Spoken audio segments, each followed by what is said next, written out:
اور اس کے ساتھ ساتھ اکتاہٹ، چڑچڑاپن، جلد بازی وغیرہ سے پرہیز کریں. اور آپ نے جس طرح فرمایا نا کہ کیا اس کا حل کیا ہوگا، وہاں پر تو ہم لالچ یا خوف کی وجہ سے باس کو برداشت کرتے ہیں. میرے بھائی یاسر صاحب، میں اب یہ دکھی دل سے کہہ رہا ہوں، یہ تو ہمارے بچے ہیں، ادھر خوف اور لالچ نہیں، ادھر پیار چاہیے. بیوٹیفل ہم ان پیار سے پیار کر لیں، پیار کی میٹھی گولیاں ان کے ساتھ استعمال کریں، ہومیوپیتھک والی، اور ان کی تعداد کو بڑھاتے جائیں، مقدار کو بڑھاتے جائیں. جی افاقہ نہیں ہو رہا، ہوگا جب نہیں ہوتا افاقہ ڈوز بڑھائی جاتی ہے نا، تو اس میٹھی پیار کی گولی کی ڈوز بڑھائی جائے. تو یہ میرے بچے، یہ میرے یوتھ، میں ان کے ساتھ ہوں، اور میں نے جو غلطیاں کی ہیں میں معافی بھی مانگتا ہوں، اور ان کو سدھارنے کے لیے آپ جیسے عظیم لوگوں، دوستوں کے ساتھ مل کے ایک مشن پر بھی چلا ہوا ہوں.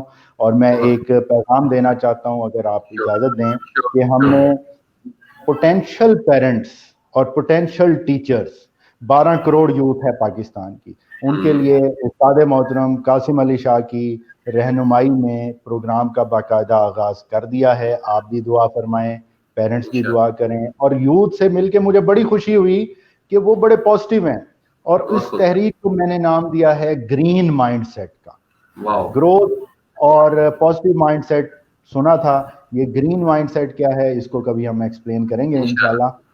تو یہ میری خواہش بھی ہے، اور آپ جیسے دوست مل کر اس کے لیے کاوش بھی کر رہے ہیں.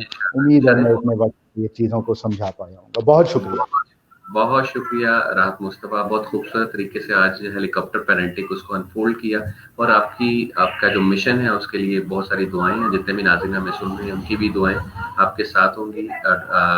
شازیہ قیوم ہے انگلینڈ سے، ان کا کہنا ہے کہ جو آپ بک لکھ رہے ہیں انشاءاللہ وہ آپ کے بچے پڑھیں گے، اور اس طرح روڈ میپ فار دیم کہ کس طرح پیرنٹنگ کو لے کے چل رہے ہیں. اور جیسے یہ مارکیٹ میں آئیں گے تو ریسٹ آف دا چلڈرن جو ہیں، ریسٹ آف دا پیرنٹس جو ہیں، جب وہ اس چیز کو پڑھیں گے تو آبویسلی پھر اس کو فالو کریں گے. اور ساتھ ساتھ انہوں نے کمنٹ کیا ہے کہ ہمارے جو پروفٹ ہیں ان کا بچوں کے ساتھ جو شفقت والا رویہ تھا اس کو اڈاپٹ کرنے کی ضرورت ہے.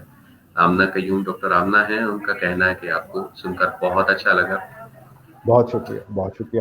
میں آپ کی توسط سے ایک چند سیکنڈ دے دیں اگر، تو یہ جو پیرنٹنگ کی بک ہے اس میں میں نے اللہ کے فضل سے قرآن کا نظریہ پیرنٹنگ کا کیا ہے، حضرت محمد مصطفیٰ صلی اللہ علیہ وسلم بطور اولاد خود یعنی بیٹا، اور بطور والد کس طرح تھے، وہ ایک سکیچ ہے پورا. حضرت امام غزالی رحمۃ اللہ علیہ کا پورا کنسیپٹ ہے کہ پیرنٹنگ ہے کیا. اور اس کے علاوہ خلیل جبران، یہ ایک یونیک سی کوشش کی ہے کہ تمام چیزوں کو یکجا کیا جائے، اور اس میں سنگل پیرنٹنگ پر اسپیشلی وہ آپ بھی اس پہ بڑا کام کرتے رہتے ہیں، اور یوتھ کو، معاشرے کو سنگل پیرنٹنگ پر اس وقت بڑی ضرورت ہے، اور وہ ریسرچ بیسڈ ہے ساری. بہت شکریہ، بہت شکریہ. بہت شکریہ. انفولڈ ود یاسر خان شو کو کرنے کا مقصد بھی یہی ہے کہ پاکستان سے باہر جتنے بھی جیمز اور سکسیس سٹوری رکھنے والے لوگ ہیں ان کو آپ کے ساتھ شیئر کیا جائے، تاکہ آپ کی ہم کچھ کیئر کر سکیں، چاہے وہ پرسنالٹی گرومنگ ہو، یا آپ کی کیریئر ڈیولپمنٹ ہو، یا آپ کے پاس اللہ تعالیٰ نے جو ریسورسز دیے ہیں ان کو کچھ برج کرنے کا کردار ادا کر سکیں. انفولڈ ود یاسر خان کے پیج کو فیس بک پہ ضرور لائک کیجیے گا، اور ہمارے چینل کو یوٹیوب پہ سبسکرائب کیجیے گا، بیکاز سوشل بیٹرمنٹ کا جو بیڑا ہم نے اٹھایا ہے اس کو ہم ماسز تک لے کے جانا چاہتے ہیں، اور اسی وقت ہوگا یہ جتنا سے زیادہ آپ اس کو لائک اور سبسکرائب کریں گے اور شیئر کریں گے پروگرام کو، تاکہ آپ نے جو چیزیں، آپ جس چیزوں سے مستفید ہوئے ہیں آج کی جو گفتگو سے، تو زیادہ سے زیادہ اور لوگ مستفید ہوں، اور یہ فائدہ جو ہے وہ زیادہ سے زیادہ ماسز تک پہنچ جائے. آپ سے ملاقات ہوگی انشاءاللہ کل ہمارے ساتھ ہوں گے عامر بھنڈارا اور عدنان، جہاں ہم بات کریں گے اسموک اور پولوشن پہ، جو کہ پوسٹ کووڈ کے بعد ہونے جا رہی ہے، اور جس کی ابھی کچھ ایسنس ہم فیل کرنا شروع کر رہے ہیں، اور جو آگے ہمیں پرابلم کریٹ کر سکتی ہے، تو ان سے ان کے سلوشن کی بات کریں گے. ٹل دا ٹائم، اللہ حافظ، السلام علیکم. پاکستان زندہ باد. وعلیکم السلام. جی